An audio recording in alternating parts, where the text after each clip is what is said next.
Eu estou em Romanos 8 e temos falado e conversado sobre o Espírito Santo. E hoje à noite quero falar sobre a pessoa do Espírito Santo e sua obra na nossa relação como filhos e filhas de Deus.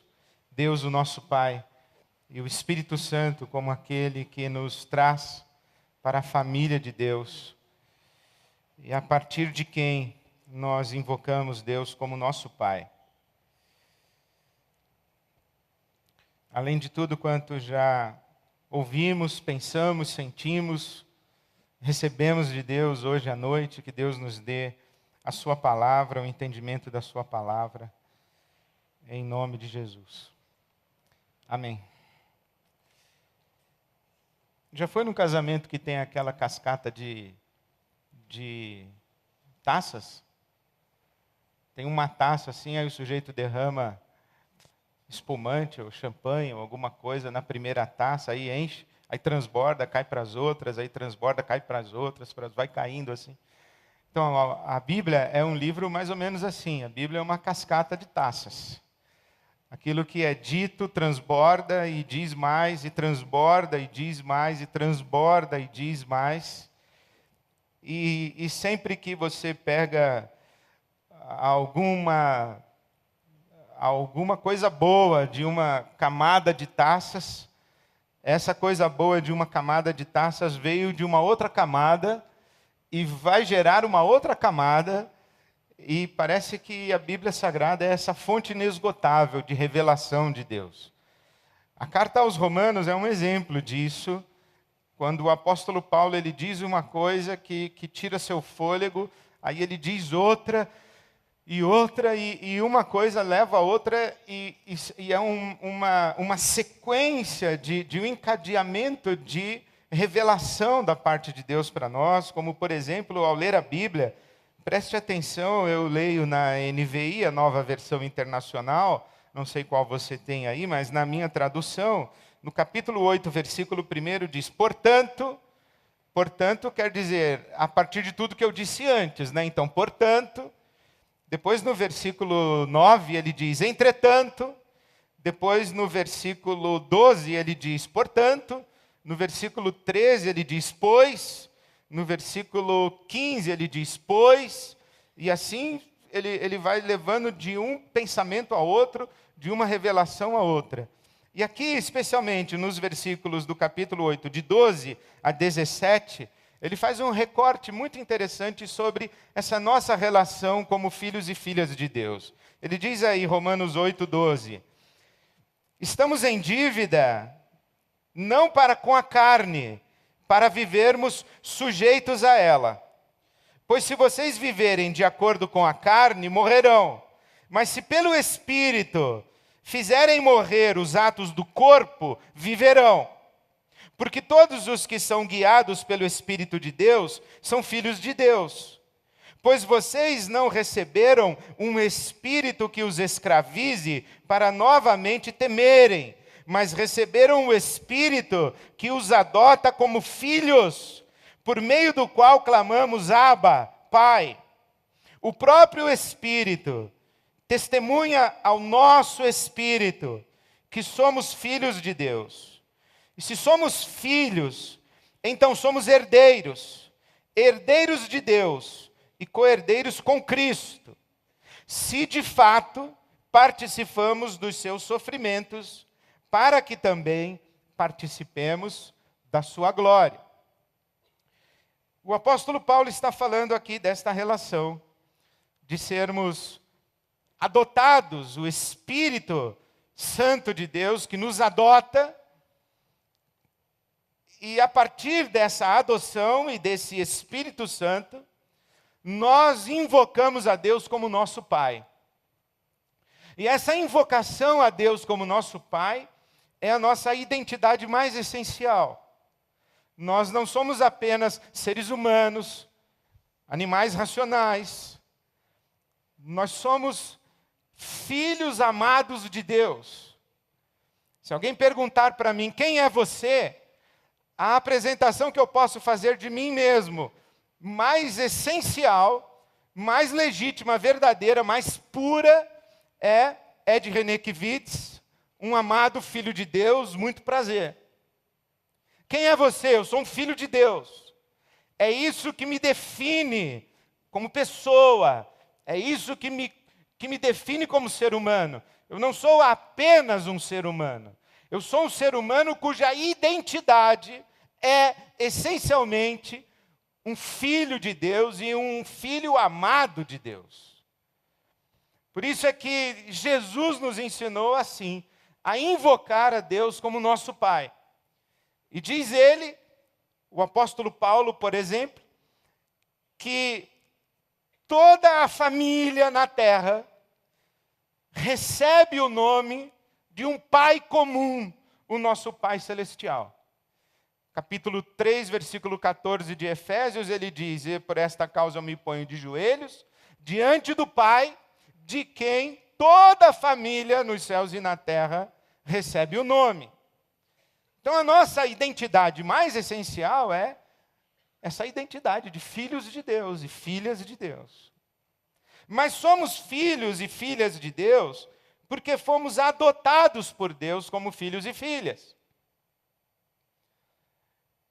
E aqui há uma lógica muito interessante que o apóstolo Paulo constrói, inclusive dentro do seu contexto social e cultural. Nós somos filhos adotados. Nós não somos filhos gerados por Deus.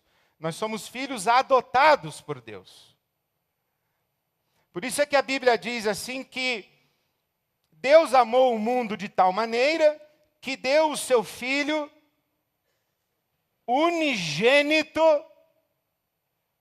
para que todo aquele que nele, o Filho unigênito, crê, não pereça, mas tenha vida eterna.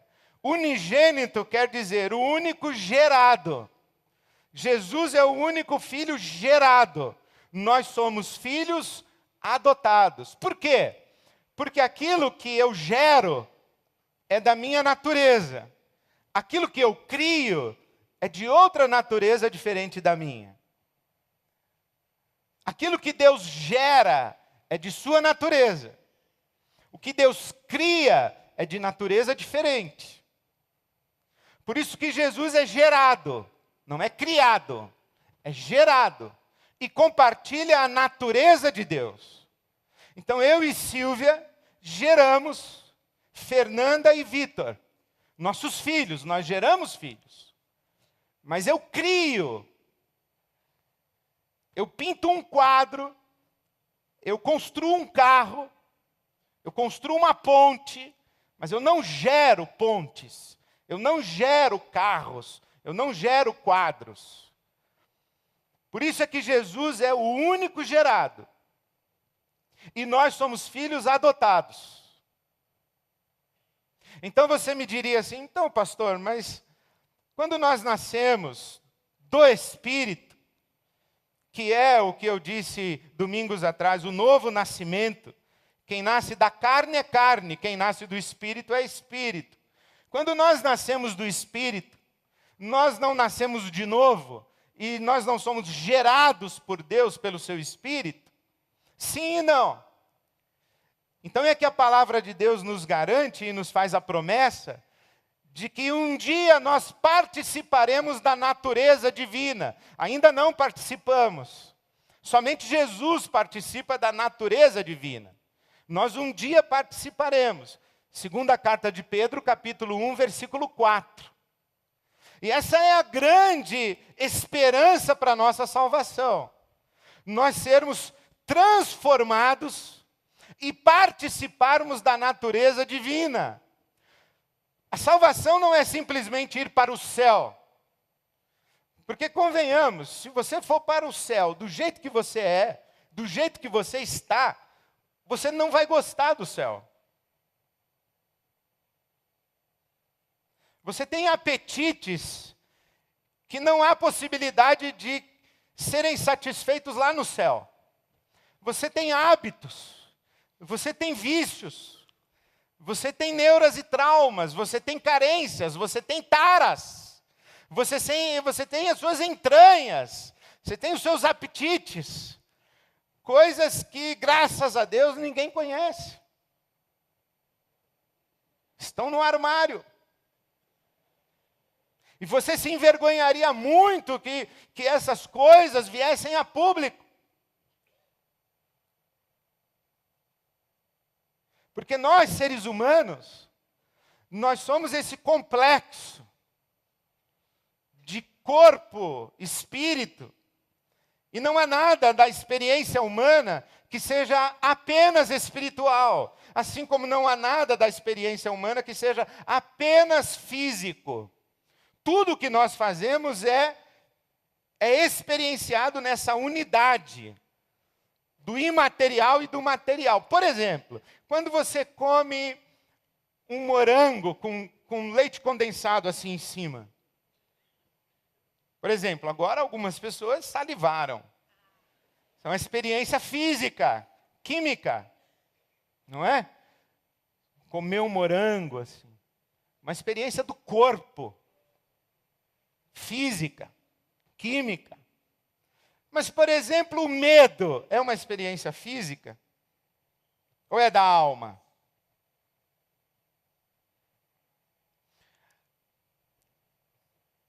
A soberba é uma experiência física ou é da alma? Nós pensamos que algumas coisas estão na alma. Mas tudo que está na alma, pessoal, está no corpo. Como você saberia que você está com medo se o seu coração não disparasse? Se você não tivesse um aperto no peito, ou um mal-estar aqui na região do estômago, ou um nó na garganta. Mas geralmente um aperto no peito, o coração dispara, você começa a transpirar, sua musculatura fica enrijecida, porque o medo é o quê? É um aviso de que estamos sob uma ameaça e que ou a gente luta contra essa ameaça ou a gente corre. E para a gente lutar ou correr, o corpo tem que ficar rígido, a musculatura rígida, coração batendo forte para circular o sangue mais rápido, os rins trabalham mais rapidamente, porque a gente está com medo. Ninguém fica sentado olhando para a lua e dizendo, e aí, como é que você está sentindo? Estou morrendo de medo. Não, ninguém é assim. Então, aquilo que é vivido numa dimensão humana imaterial é também vivido no corpo. Aquilo que é da alma é do corpo, o que é do corpo é da alma. Então, tem gente que é viciada em cafezinho, mas tem gente que é viciada em mentira. Tem gente que é viciada em cocaína, mas tem gente que é viciada em fofoca. Tem gente que é viciada em cigarro, tabaco. Mas tem gente que é viciada em ser vítima.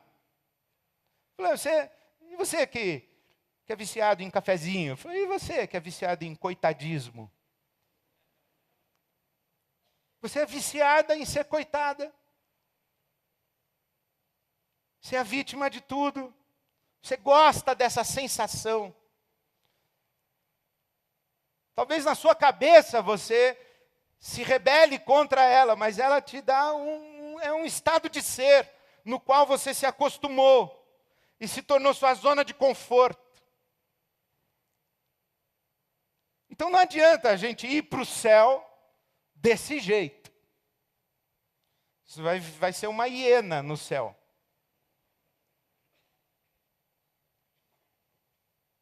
Então a grande transformação nossa é uma transformação pessoal. Assim, a gente vai um dia, a gente vai superar todas essas nossas limitações tão humanas e a gente vai fazer parte da natureza divina, porque nós fomos adotados como filhos de Deus, mas o propósito de Deus ao ou em nos adotar está aí nos versículos 28 e 29 do capítulo 8 de Romanos. Veja aí, capítulo 8 de Romanos. Sabemos que Deus age em todas as coisas para o bem daqueles que o amam, dos que foram chamados de acordo com o seu propósito. Bom, então Deus nos adotou com um propósito. E qual é esse propósito? Pois aqueles que de antemão conheceu, Romanos 8, 29, também os predestinou para serem conformes à imagem de seu Filho, a fim de que ele seja o primogênito entre muitos irmãos. Por isso que os teólogos do passado, lá do século II, do século III, eles disseram assim, que nós seremos, pela graça, aquilo que Jesus é por natureza. E que Jesus se fez homem, que Deus se fez homem, para que Ele, como homem, nos levasse a nos tornarmos como Deus. Porque fomos adotados como filhos, mas um dia participaremos da natureza divina. Por isso que céu é uma coisa que é muito legal, eu quero ir para lá. Mas eu não quero ir assim. E a minha grande esperança é que haverá uma transformação radical da minha condição humana para que eu participe da natureza divina. Mas isso é só uma parte do que significa a adoção. Porque a segunda parte é muito interessante também.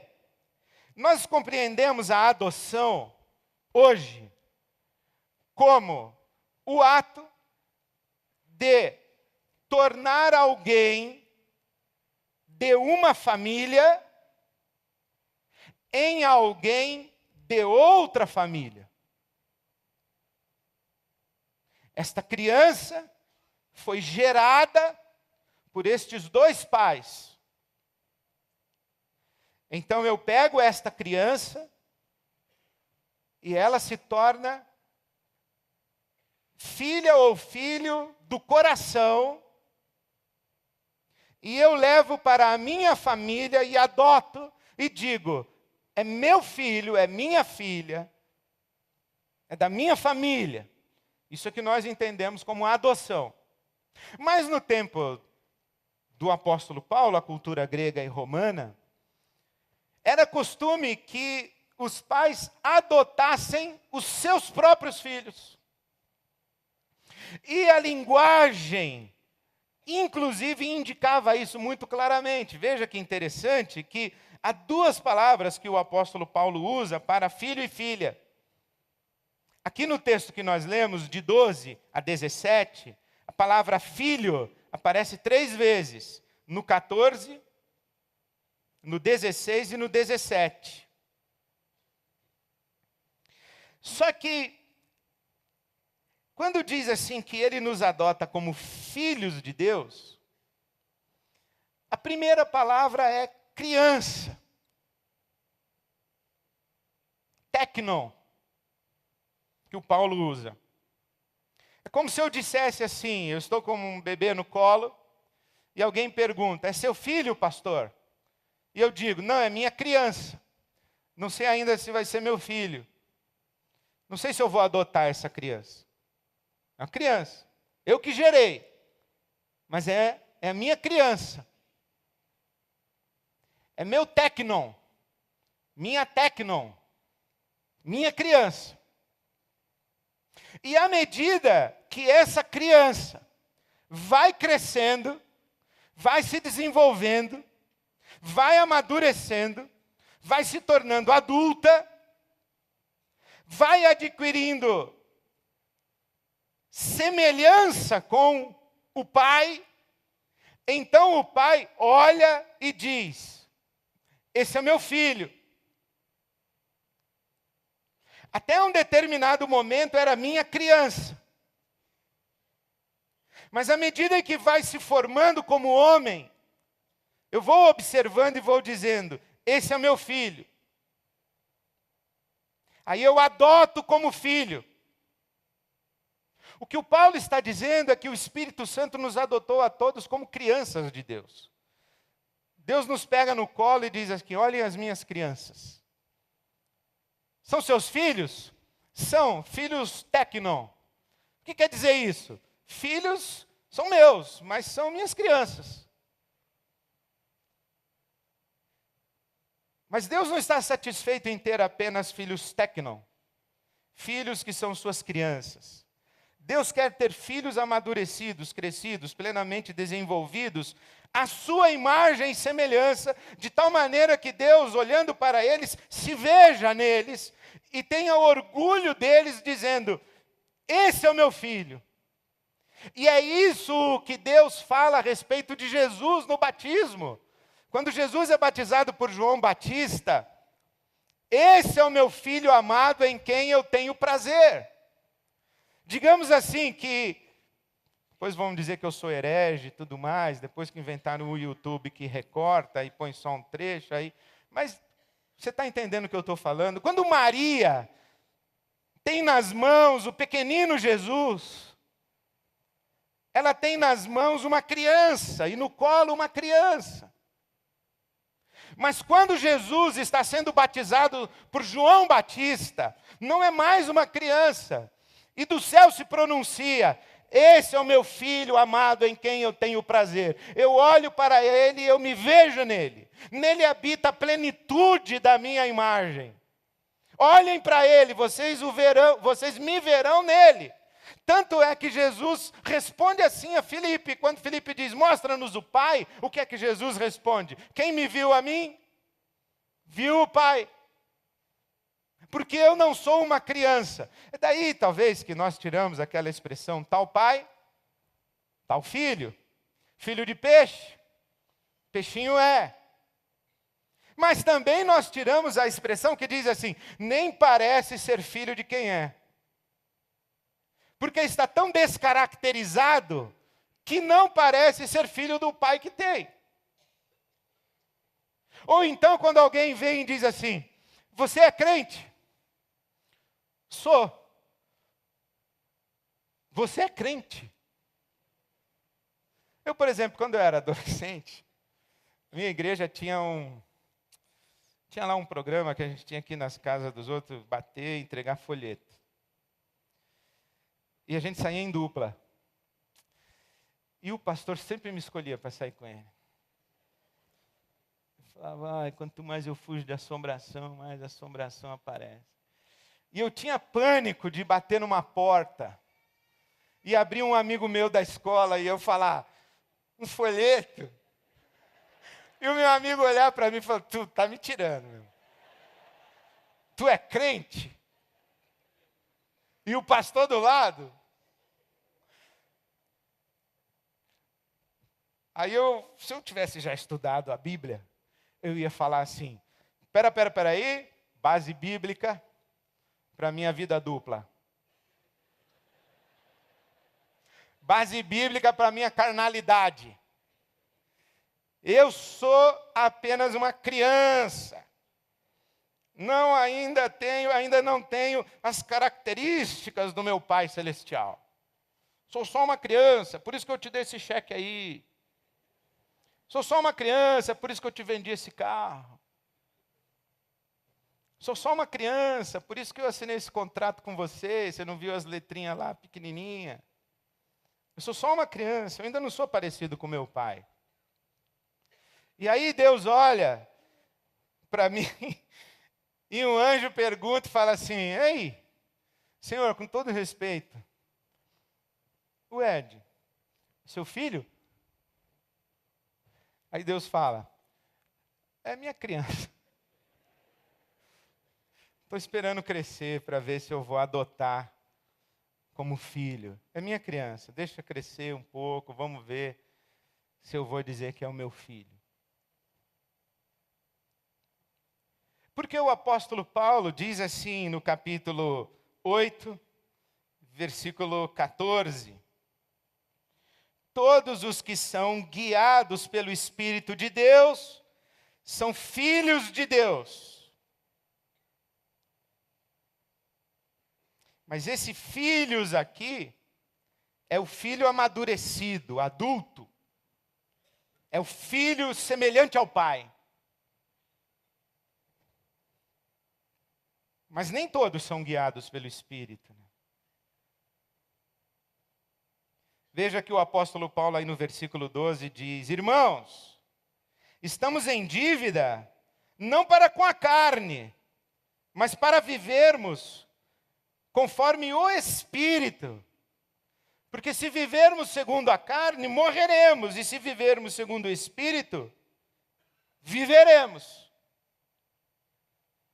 Então Deus olha para alguns dos seus filhos e diz o seguinte: minha criança, vivendo segundo a carne, caminho de morte.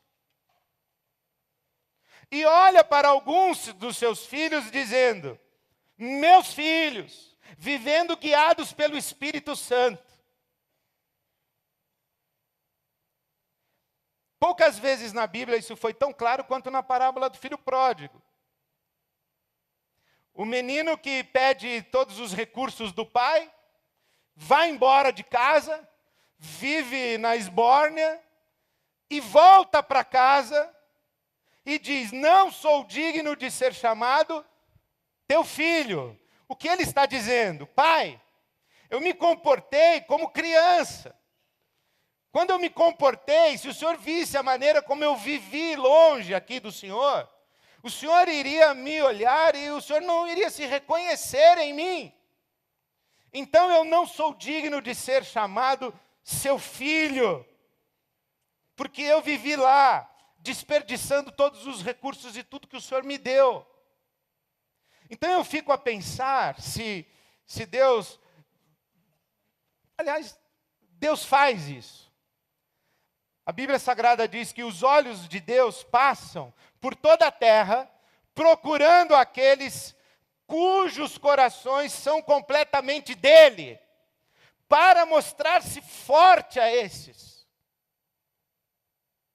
Então os olhos de Deus passam e ele vê muitas crianças, imaturas, vivendo segundo a carne, seguindo os seus próprios apetites, segundo Efésios capítulo 2, andando conforme o curso deste mundo, fazendo a vontade da carne e dos pensamentos, orando: Pai nosso que estás nos céus, seja feita a minha vontade, não a tua. Crianças, desperdiçando os recursos de Deus. E vê também outros que são filhos de Deus, e ele se enxerga neles. Então fiquemos a pensar, se os olhos de Deus estão passando aqui agora, quantas crianças tecnon e quantos filhos ruiós? Quantos filhos tipo tecnon e quantos filhos tipo ruiós? Filhos tipo tecnon, guiados pela carne, pela natureza má, pelos apetites, pelos instintos maus. Carne não é corpo físico. É índole, pendor para o mal. Filhos tecnon e filhos ruiós, guiados pelo Espírito de Deus. Filhos onde se manifestam as obras da carne. E filhos onde se manifesta o fruto do Espírito. Como Deus mapearia o nosso auditório? Não faço a menor ideia. E graças a Deus, eu não sou Deus. E ninguém aqui é Deus para julgar ninguém. Então, mas é bom que cada um faça o exame na sua própria consciência. Deus se vê em mim. Deus pronunciaria com orgulho. Pastor, orgulho é pecado. Você entendeu? Deus se pronunciaria com orgulho dizendo: esse é o meu filho. Como se pronunciou a respeito de Jó. O diabo chega lá na presença de Deus e Deus fala assim. Imagina o diabo falando: você viu lá? Facínoras que tem lá na terra? Gente sangue ruim. E Deus fala assim: você viu Jó? Homem justo, meu filho. Você viu lá os facínoras que tem na terra? Você viu Davi, o rei, homem segundo o meu coração? Eu olho para ele, eu me vejo nele. Então, eu penso assim, que Deus olhe para mim e diga: me vejo em você. Você é o meu filho amado em quem eu tenho prazer. Diferente de você é a minha criança que me faz sofrer, me traz dissabor, me dá um trabalho danado. Não, você é o meu filho amado em quem eu tenho prazer. Você é a minha criança. que me deixa triste. E mais, o filho maduro, adulto, é aquele que recebe as riquezas e os tesouros da família e do pai. É ele, o filho ruios, não o teknon,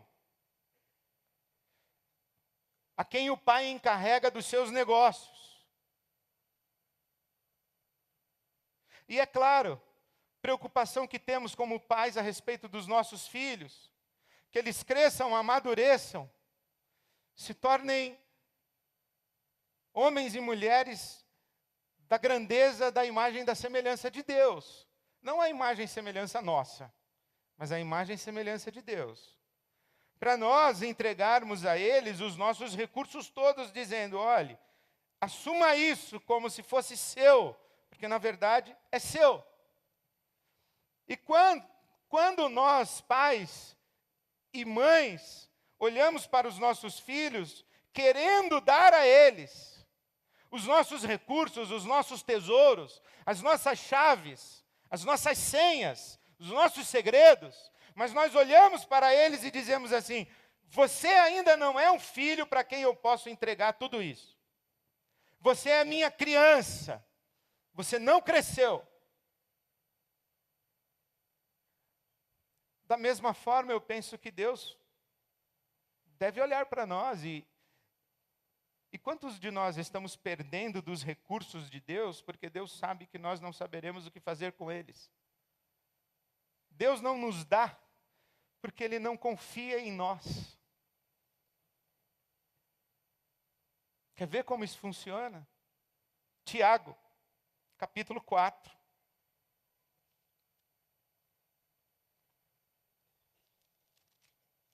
Lá no finzinho da Bíblia.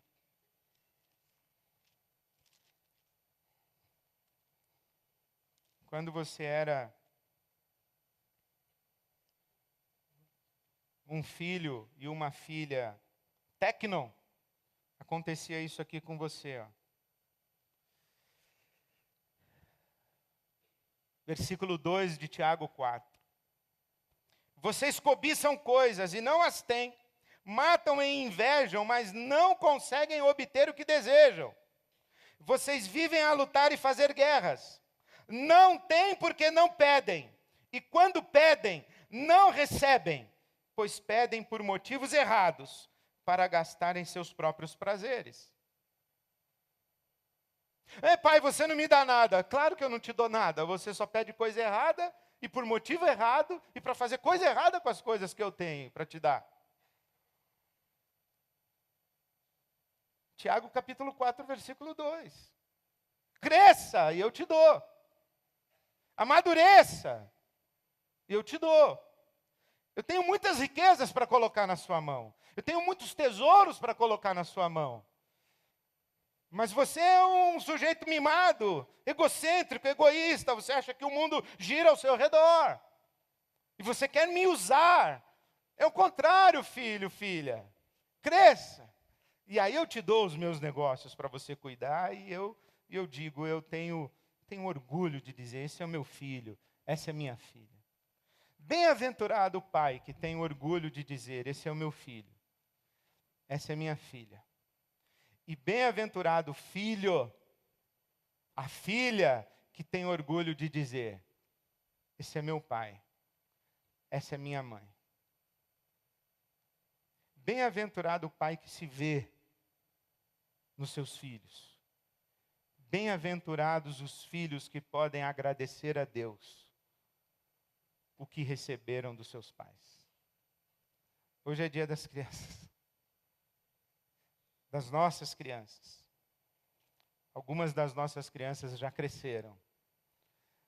Mas o fato de terem crescido não significa que adulteceram. Só cresceram.